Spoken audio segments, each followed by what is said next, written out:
up, y'all? Back again. All right, so today I wanted to talk to you about the dark spirits that are housed in the narcissist. And I want to talk a little bit about that and how they maybe were able to seduce you, or how it kind of works a little bit. Okay, so when the empath meets the narcissist, unconsciously, our spirit can tell that the narcissist needs help, okay? This individual, this narcissist, really needs help. Now, this is just something that we can read in them. It's something that we can tell that they're empty. We can tell that they're soulless. And it's just unconscious. These are things that we can just tell about people, especially when they're bad off. We can tell this quicker than anybody.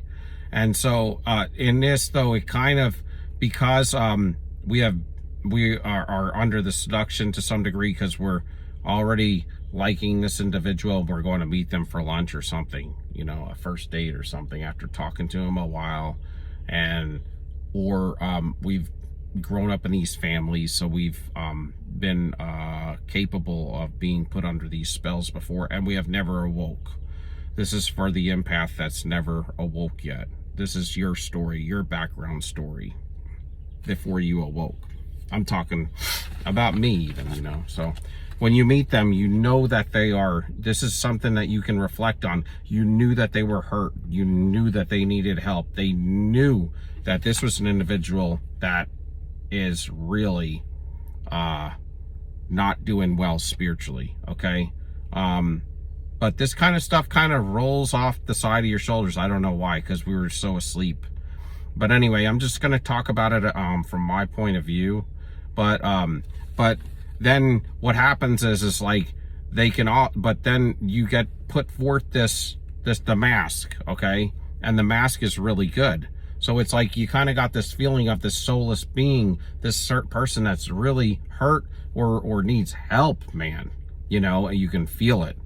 But then, you know, you kind of get other feelings like, you know, they're soulless, they're lying to me, they're not giving me information. But I'm also getting seduced because I'm getting love bombed. And this is where I consider butterflies. So if you get butterflies, you're in the presence of a narcissist and you're getting love bombed and you're getting a red flag at the same time. Butterflies is not good. That means you're in the presence of a narcissist getting love bombed. It's I call the feel good red flag, because it's like you feels good, but it's giving you a red flag, so it's making you jitter. So this kind of stuff can happen. And this is kind of what happens in this time period. Now, they act really good because they're now seducing you. Because what happens is, this is where the Jezebel spirit really comes out. I mean, it could be a man or a woman. I mean, it's still the same spirit. This is covered by the last devalued partner. Their fresh energy that they just devalued. They took that energy and they put it on so that they could seduce you now with it. It gives them power, okay? When they take your energy, it gives the narcissist power to go get new supply. I hope you guys understand that. It's not just so that they can survive and be happy and to destroy somebody down the street. It actually gives them an aura, your presence. That's why when they leave you and strip you, when they strip you, they're taking everything from you. They're taking almost the air that you are breathing. For a time, they are taking your essence. That's why they say, even the clinicians will say, it's your soul energy. There's something about they're taking some of your soul energy when they walk away. And this is because you came in covenant with them. Okay, so they have rights. I mean, to a certain degree. So this is energy from the last devalued partner they had. They sucked it all from them. They threw all their crap onto them, and then they came to get you with that person's energy. They're wearing somebody else's energy. And so they're wearing it very well. This is when that person is not even talking to you. Because when the narcissist, in my humble opinion, is fully fired up with fuel, that's not even them. They're not even there anymore. The wicked entities have taken over. completely, because all of this energy that they're accumulating, it's not going to them. It's going to the dark spirits that are inside them. It's fueling them, because they are the fake. They are the mask. But they have become so much of what that narcissist has become, that they're more of the human there than the narcissist is. Okay? I don't know if you can follow me, but I'm trying to get this out. So that the energy they took from the past partner to use so well on you, first had to accept projection. They had to accept the projection that was thrown on them. Meaning the narcissist got them to open their walls up and projected onto them and stole all of their energy. But see, if that partner didn't accept that negative energy as their own, it would have not happened. It would become null and void. And that's why the narcissist could get a heavy-duty narcissistic injury from this, because they will lose a lot of power. Then the entities inside of them may turn on them, because they're the ones that are feeding off of this energy, not the narcissist. This is my opinion. Okay, so they accepted the projection from the narcissist, meaning they are accepting almost like their sin. Yeah, I did it, but you didn't do it. But you're accepting it because you're in covenant with them. So this is where you're connected more. But you don't have to be connected to them necessarily in a covenant, meaning a relationship. But it makes it worse. It makes it even easier. So it's a legal right, though. And so God allows it because you came into an agreement with them, either, through sex, through a partnership, through covenant. Now you two are kind of made one to some degree. To some degree for a time. Now follow me, man. Just give me a minute here. So you're outside of God's covering. And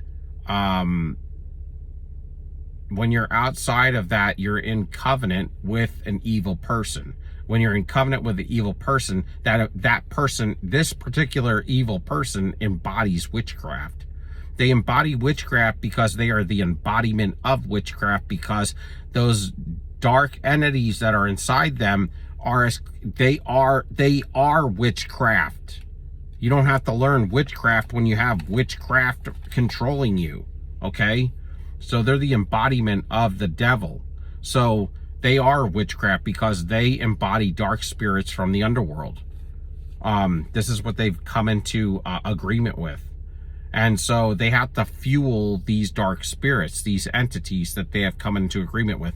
This is kind of like they're a slave to these entities because they let them in and now they can't get them out. But they didn't maybe realize what they accepted.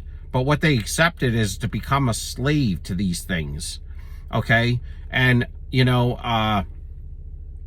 that's why it says in the Bible that Jesus said, my yoke is easy and my burden is light. Meaning, like, trust me, man, you don't want to be a worker of iniquity, okay? But also, you want to be a slave to Jesus. You don't want to be a slave to this world, okay? And that's kind of my point. That's what his point was. But so the power they get is supply, right? That is to empower the dark entities that have now overtaken the narcissist, okay? And the partner that took the energy onto them and gave their energy to the narcissist. So the narcissist now gives that energy, is giving that energy over to the dark entities inside of them as their sacrifice to these entities. This is my opinion of it, okay? And this comes from the narcissist. So now that the entity's getting the sacrifice, it's like this is the sacrifice that's used to get the next supply. You see, it's like, and so to get use to get the new supply, which is you. There's research done, and this is proven. I mean, the psychotherapists will tell you, and the counselors, and this is textbook. They'll for several days, several weeks before the target and you go on your first date. I mean, you'll meet earlier, but think about it. A lot of times, didn't you go on your first date? It was a couple weeks later. That's because they were researching you. I mean, it could have been a few days later, but there's a gap there. And so that research defines how they have to set that mask up. Okay? How they got to set that mask up to present it to you. The best mask that they can to the new supply, you. Okay? And then, you know, as the cycle goes, next, you become the sacrifice to the next new supply. You see how it works? And this is powerful energy, this energy that they take when they leave. The last energy that they take from you at the end of the cycle, unbeknownst to you, you don't know what's going on. If you did, you wouldn't allow it. And that's the thing. So that's the blocker, okay? To get narcissist supply, as they take all of your fuel, your gifts, and your traits, you see. They take your traits and your fuel and your gifts and they walk away with them. That's why you feel like them and you act like them. Because you're burning that stuff off for weeks, months. Sometimes you're like, why do I feel like a narcissist? It's because that energy you accepted and they took yours. Okay? This is real. This energy exchange is real. And so they do that, and it's only good for a certain period of time until they burn it off. I call it burning it off, because we have to burn that evil flesh, that evil energy off of us. It won't stay onto us forever. But if you get out early in the relationship with the narcissist, because like you'll break the curse. If you don't receive that projection, and you wake up, or you wake up and you refuse it, or you leave, or you walk away, then you're breaking the curse, because you're waking up and you're saying no to it. So I mean, maybe in cycle 1 you accepted it, and this is what happened. Cycle 2 you accepted it, and this is what happened. Cycle 3 you might have, you know, broken the curse, and you waking up now. You know, see, the narcissist thinks they can keep this up forever. And for the most people, they can. But there are some that wake up to this, and when they wake up to it, man, it's like they really don't know what to do. Because it's not expected. And pompous people never expect for... They always underestimate their opponent. How about that? Okay? So when you wake up, now you defeated the narcissist. As long as you continue on a pathway of healing, and you continue to stay away from that narcissist, and you continue to gray rock and go no contact and go inside and heal or whatever, you know, and not, you know, reach out to them and do not talk with them, and you just kind of go on your separate path. At some point you will do that. That means that you defeated that narcissist. Okay, that means you defeated those entities. And so after a specific period of time, another will come to you, and they will come to dim your light and to put you to sleep and to crush you, because the past narcissist couldn't. Okay, and that's why they continually come to you stronger and more evil. I mean, if you listen, you're always going to hear that, like, they're stronger and they're more evil, and they have less and less empathy. If you think about it, the first one that you met was probably, what I've noticed is a lot of times empaths, the first like cluster B that they start dealing with is a borderline, and the borderline out of the cluster B's is the kindest one with a, I hate to say that, I thought the borderline was the worst until I kept meeting the next and the next one, but the borderline is the one with the most heart, and the one with, you know, the least amount of evil out of all of them. Because what you'll find, and you tell me in the comments, but what I know, and I know a lot of people that have dealt with this, they've always met a borderline first, and then after that it just escalated to like a lesser narcissist. Now you're getting into more of that psychopathy, narcissist, lesser narcissist than a mid-range or like a sociopath narcissist or a psychopath narcissist. This is how it works. Because what happened is you defeated them and they reassessed and they got to come at you with something else stronger because that armor didn't work. Whether you are woke or not, you defeated them. Because, I mean, I defeated the borderline and several other narcissists at some point because they were so destructive with really being half awake or not awake at all. Mainly half awake. So you're seeing spiritual warfare in the physical form now. See, that's what the empath is seeing. That's what we're all starting to see. We're seeing it in spiritual warfare in the physical form. It doesn't mean that you're saved, though. I mean, because God's not a respecter of persons. But the thing is if you're a truth seeker, then if you seek this truth enough, man, and you've gone down this path long enough, then God's going to allow you to see it at a certain point. Like, I'm talking about all the faces that you hear about, and just the way you get the smirks and you'll see it. That you'll see the spiritual side in the physical form if you're but we're all on a spectrum. Even the empaths are. So there's empaths that aren't too concerned about learning all the truth about it, but they have a lot of love, okay, and they are based in reality, and so stuff like that, and they know how humanity works and how humanity should love and should act and respond in a good way. So they could be highly empathic on that end, but may not be so much concerned about the truth seeker part.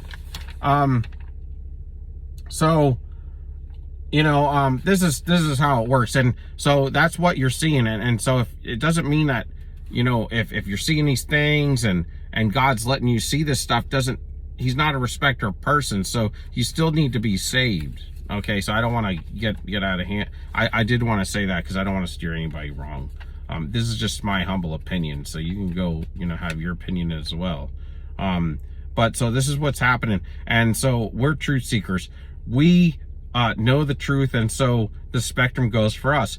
Narcs, they come to us because we have the most potent supply. They call us primary supply. So if you're a primary supply giver, you are the potent supply that I'm talking about, or the ability to be potent. Unbeknownst to you, you may have the ability to, so they're coming to you. And so we're the strongest and when it comes to like love and empathy and understanding humanity. So we understand truth. We're truth seekers. We understand healing. We're healers. We understand true love, and we understand true reality and humanity more to its core, how it should be. Okay, and this is the opposite that attracts. Okay, opposites do attract, but it's never good. Like they say in the world that opposites attract and that's the best thing. It's not. The world's always going to tell you a lie. Opposites do attract, but it's not good. It's just they attract because they're on two different sides of the spectrum, and you can both impress each other. Because, see, this is the thing, the empath grew up in the same family that the narcissist did. The narcissist has the ability sometimes to be pompous, arrogant, and they have the ability to have this charm when they're pumped up on fuel, and it's pretty impressive sometimes, And so for the empath, sometimes in a weird way, sometimes, I feel like that we have charm too, where we can have charm too. Why do I always get this sunlight like this? But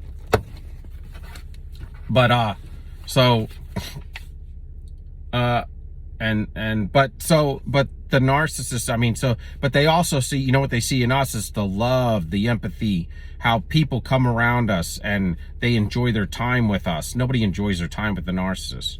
So that's how we attract each other. They like our gifts, and we like some things about them, except the motivators behind theirs are bad. And so, but what happens is we're not under like God's covenant, okay? And so the narcissist needs healing. They need love. They need truth. They need to understand humanity, and they need to live in reality. So this is what drags the narcissist to us.